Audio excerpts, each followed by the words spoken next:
Parceria Hospital Sírio-Libanês. Pratique o isolamento social. Fique em casa.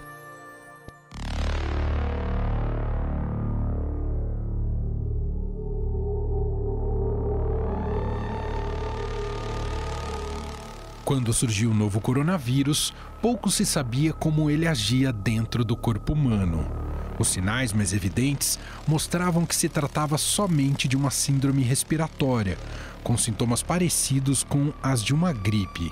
Nos casos mais leves, a Covid-19 não traz danos à saúde dos pacientes, mas, nos mais graves, é necessária a internação e o uso de respiradores mecânicos.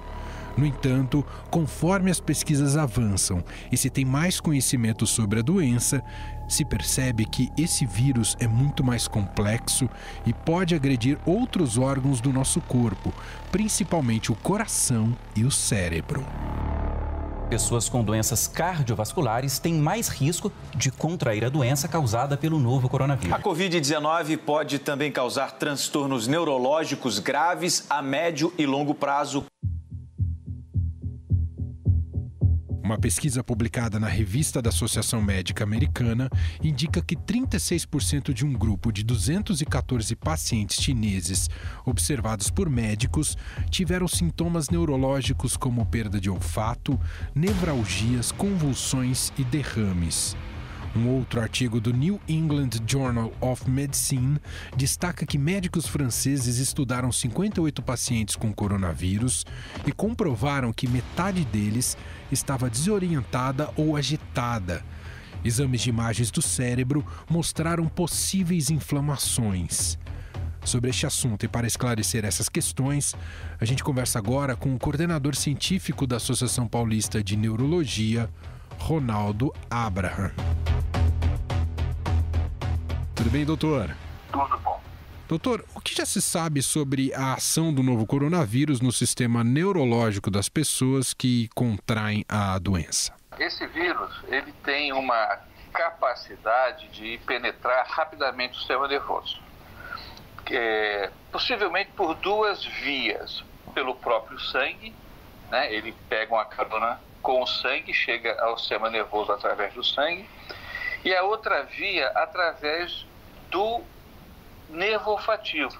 Quando a gente inspira e esse é um vírus de transmissão aérea, você pode ter a transmissão direta através daquela mucosa do nariz, diretamente no nervo olfatório.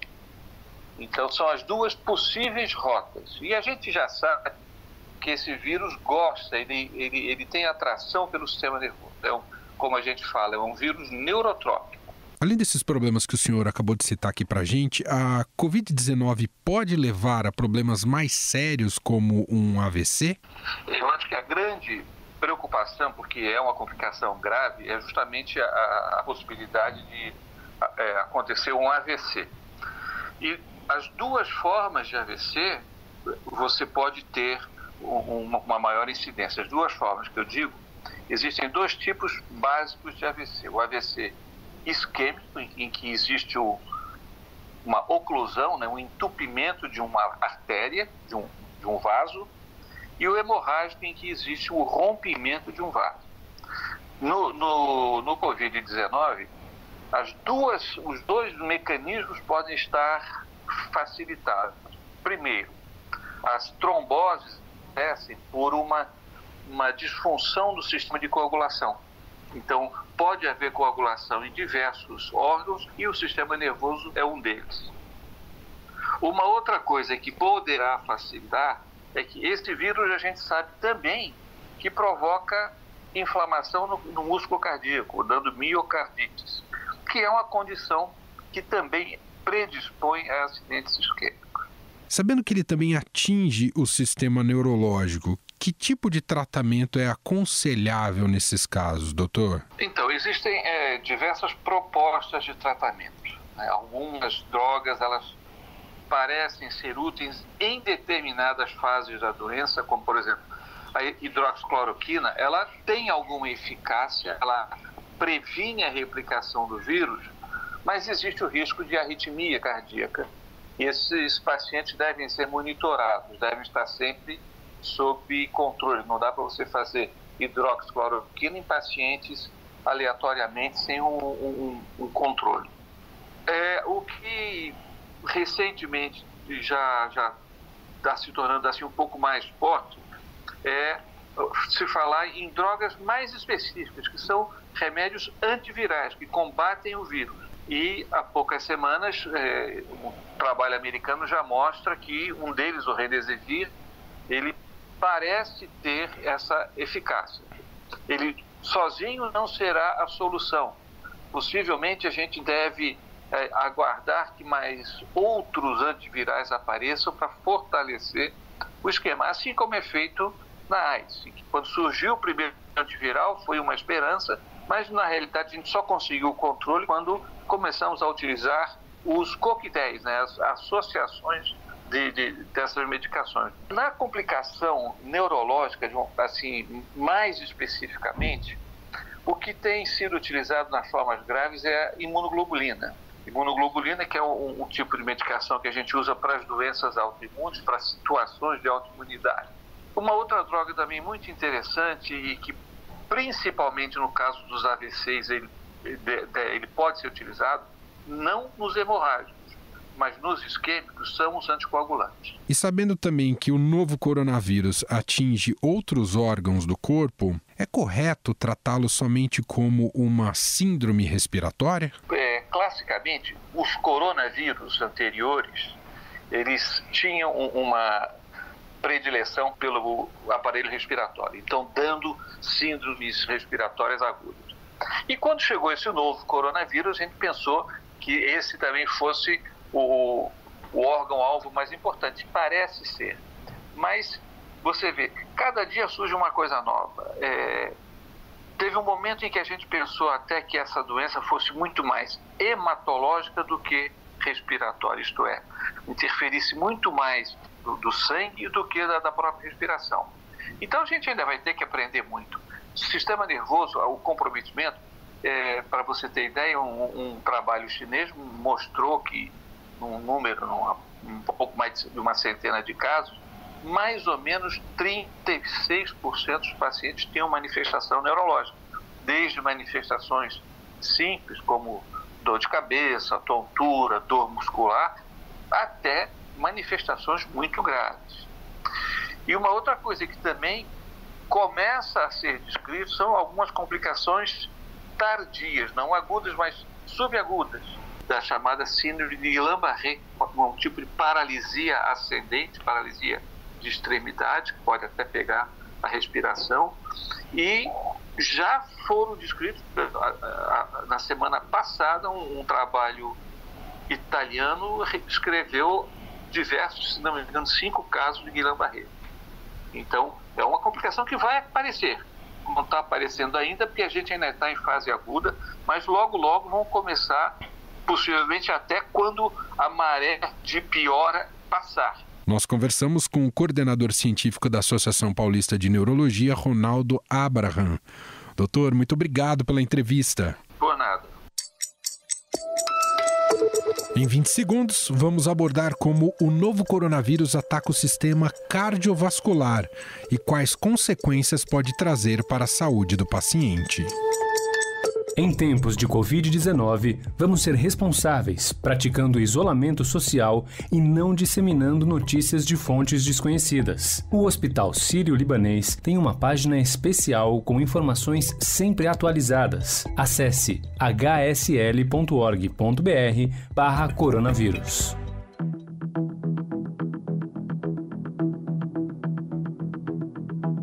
Como ouvimos anteriormente, o coronavírus, além de atacar o sistema respiratório, causa problemas no sistema neurológico. Diversos estudos também têm demonstrado que a Covid-19 pode trazer danos ao coração, levando a complicações como infartos, miocardites, insuficiência cardíaca, isquemia e tromboses. A maioria dos casos confirmados do novo coronavírus e das mortes pela doença ocorrem em portadores de hipertensão, insuficiência cardíaca, arritmias e doença coronariana.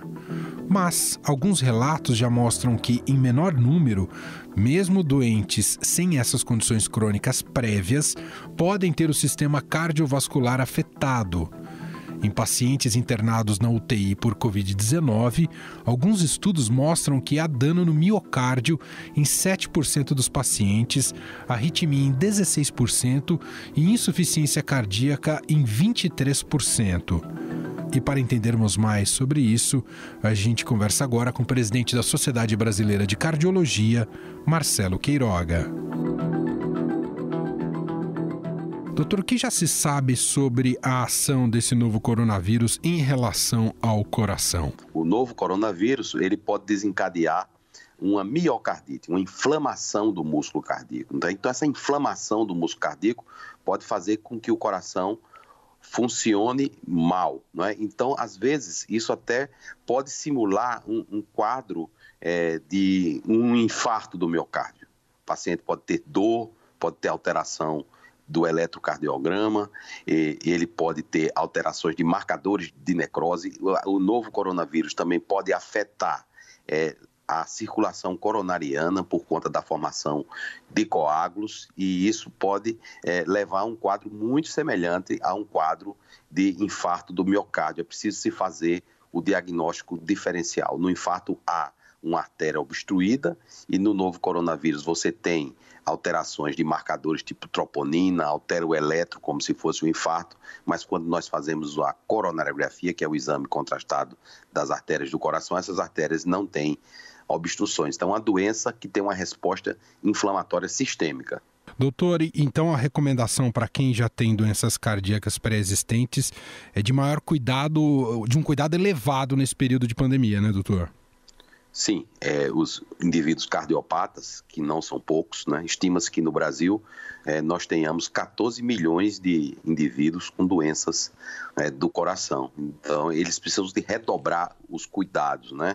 E aqui eu aproveito a oportunidade para dizer que aqueles indivíduos que estão fazendo uso de medicações, os seus medicamentos. Por exemplo, indivíduos que têm pressão alta, os hipertensos, os indivíduos que já tiveram infarto, que já foram submetidos a uma cirurgia cardíaca ou ao implante de um stent e usam medicamentos de uso continuado, devem manter os medicamentos. Doutor, é possível que alguém que esteja com o vírus tenha primeiro, por exemplo, de uma maneira mais grave, um infarto do que outros sintomas da Covid-19 e isso já ocorreu? É possível, sim. Não é necessário que o sintoma seja respiratório, né? Geralmente, os primeiros sintomas e o agravamento da doença acontece a partir do 12º dia das manifestações clínicas, né? O que é mais comum são os sintomas de febre, de falta de ar, de tosse, né? Quando a falta de ar se intensifica,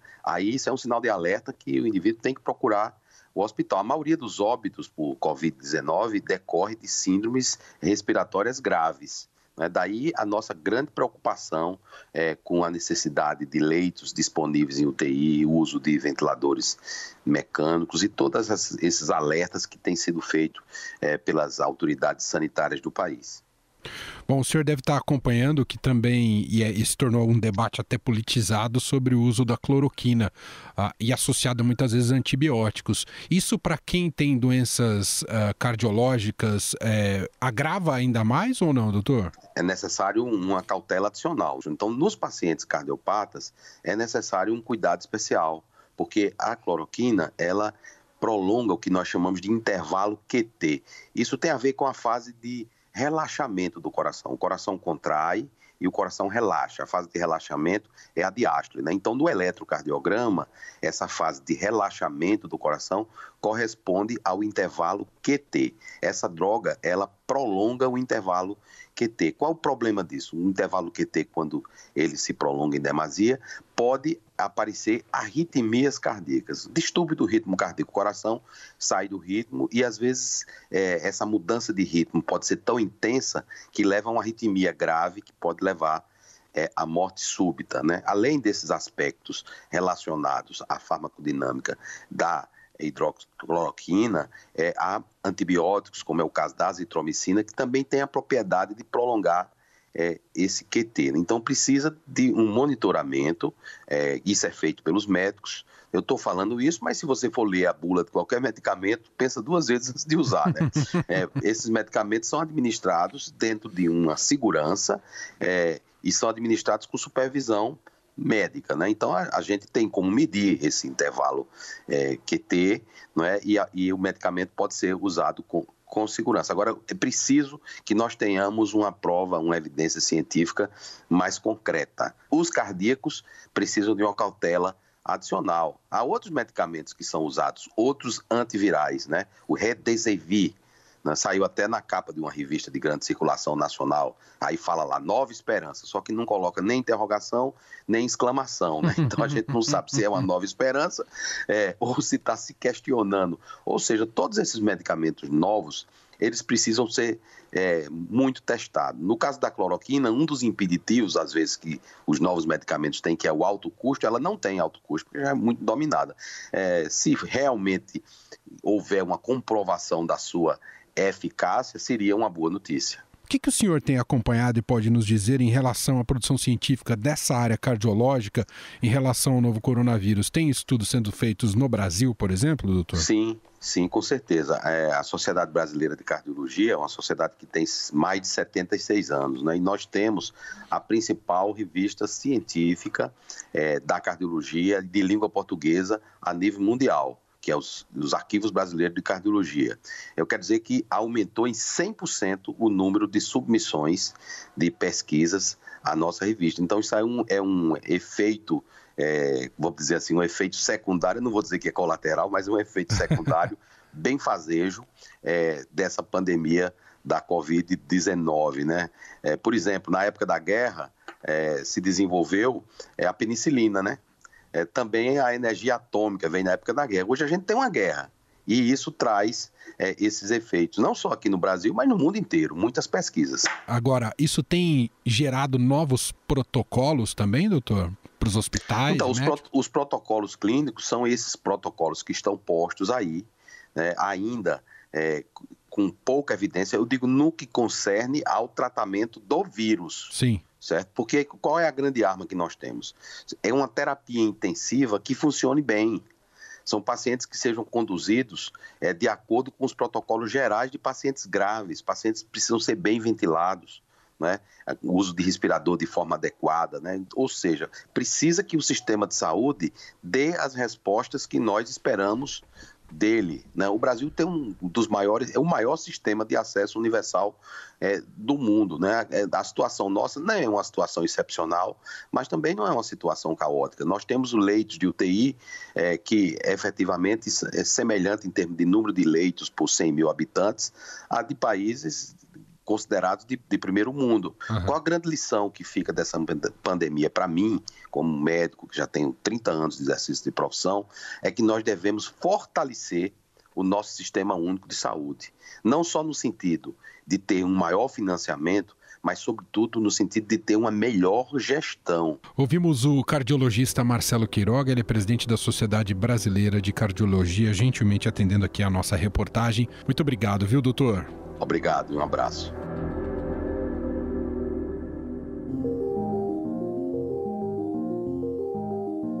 E agora, para encerrar esse podcast, como já é uma tradição neste programa, está chegando ela sempre com um destaque sensacional, Renata Cafardo. Fique em casa com o Estadão, com Renata Cafardo.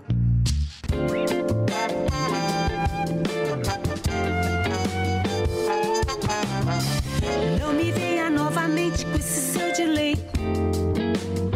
Com esse seu dilema, não me venha. O nosso papo hoje é com a cantora Izzy Gordon, que está isolada na sua casa aqui em São Paulo, com o marido e a mãe.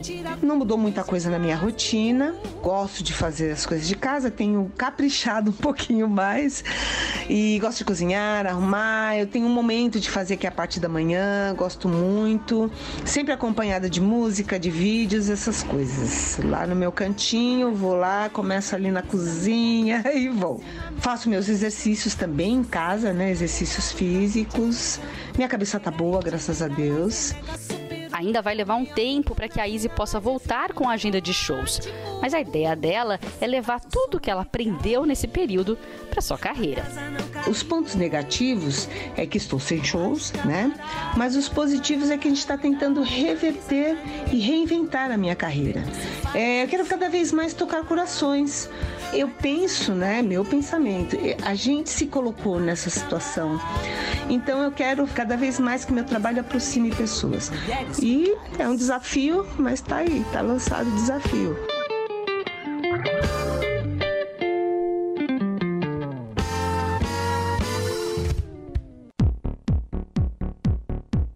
O Estadão Notícias desta quarta-feira vai ficando por aqui. Contou com a apresentação minha, Emanuel Bonfim, participação de Renata Cafardo, produção de Gustavo Lopes e Bárbara Rubira e montagem de Nelson Volter.